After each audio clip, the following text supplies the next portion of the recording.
আসন্ন ত্রয়োদশ সংসদ নির্বাচনকে সামনে রেখে বিএনপির মনোনয়ন প্রত্যাশী নারায়ণগঞ্জ ৩ আসন তথা সোনারগাঁও উপজেলা বিএনপির সভাপতি আজহারুল ইসলাম মান্নানের মুখোমুখি হয়েছিল এনএনটিভির প্রতিবেদক। বিএনপি করার অপরাধে বিগত ১৬ বছর ফ্যাসিস্ট সরকারের প্রশাসন কর্তৃক হামলা, মামলা, জুলুম, অত্যাচার ও নির্যাতনের বর্ণনা দিতে গিয়ে অঝরে কাঁদেন আজহারুল ইসলাম মান্নান।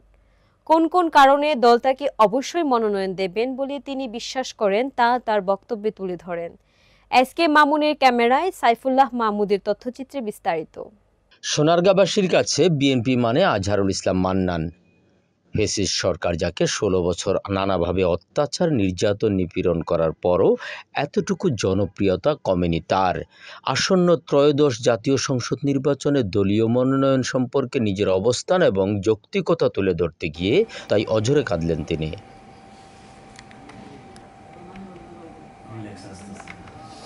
আজহারুল ইসলাম মান্নান দলের দুঃসময়ের কাণ্ডারি, সোনারগাঁও উপজেলা বিএনপির সভাপতি।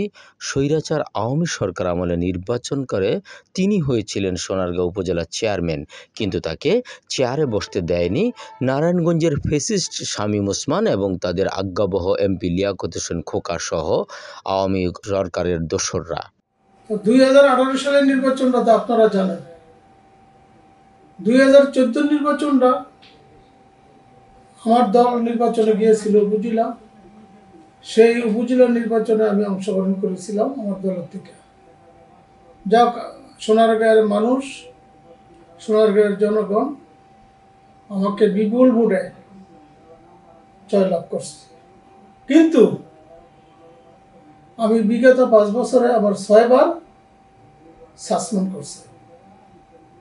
আমি উপজেলায় বসতে পারিনি। উপজেলার জনগণের আকাঙ্ক্ষা, আমি জনগণের আশা আকাঙ্ক্ষা আমি পূরণ করতে পারিনি।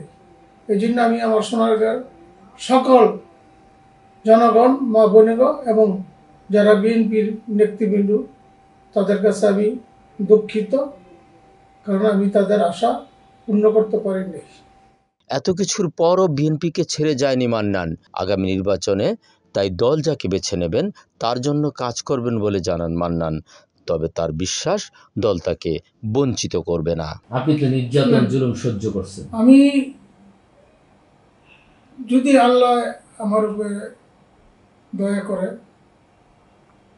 নমিনেশনের ব্যাপারে আমি 100 আশাবাদী।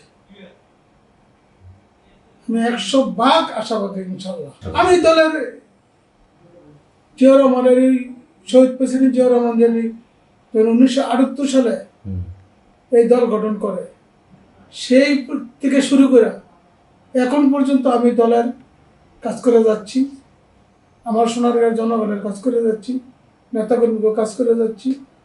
এই হিসাবে আমি আশাবাদী আমি ইনশাল্লাহ নমিনেশন পাব। আগামী নির্বাচন হবে, নমিনেশন যে কোনো লোকে চাইতে পারে, এটা কোনো আমার বাধা নেই, এবং আমি বলবো না যে আমি নমিনেশন পাবে। নারায়ণগঞ্জ 3, আমরা সিদ্ধিরগঞ্জ, সোনারগাঁও সহ নারায়ণগঞ্জ 3 আসন, যেটা দল যাকে নমিনেশন দেয় আমরা সবাই মিলে থাকি, তার নির্বাচনে কোন ফার্স্ট পিল আল্লাহর হাতে। আর আমি যে নমিনেশন পাবো সেটা কিন্তু আমি আপনারা শিওর দিব না, কারণ আমার ভাগ্য থাকলে আমি পাবো, ভাগ্য না থাকলে না পাবো। যে নমিনেশন পাবো তার নির্বাচনে আমরা করবো।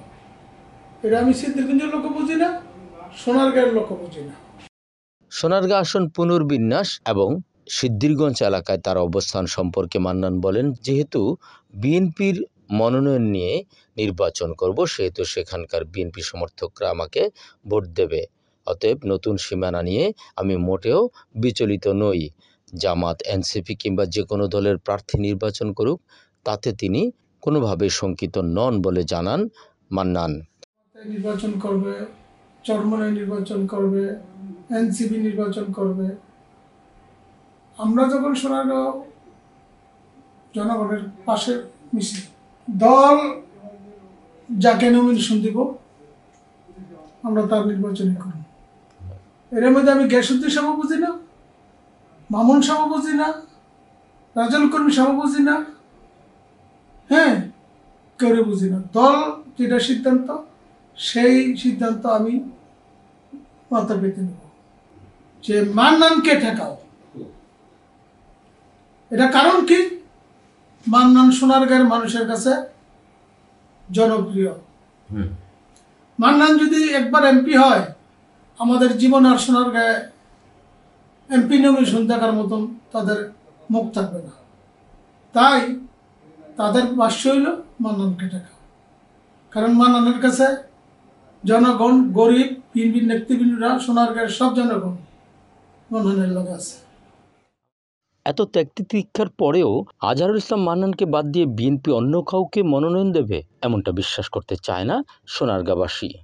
নারায়ণগঞ্জ জেলার বিএনপির এই বিগত 16 বছরে, হ্যাঁ আমার তো অনেক বড় নেতা ছিল অনেকে, কিন্তু বিএনপির কে শক্তিশালী করার জন্য, বিএনপির নেতাকর্মীদেরকে মনোবল বড় করার জন্য, সেটা ছিল আমার দায়িত্ব। আমি আমার এই দায়িত্ব পালন করছি। এসকে মামুনের ক্যামেরায় সাইফুল্লাহ মাহমুদ টিটু, NNTV, নারায়ণগঞ্জ।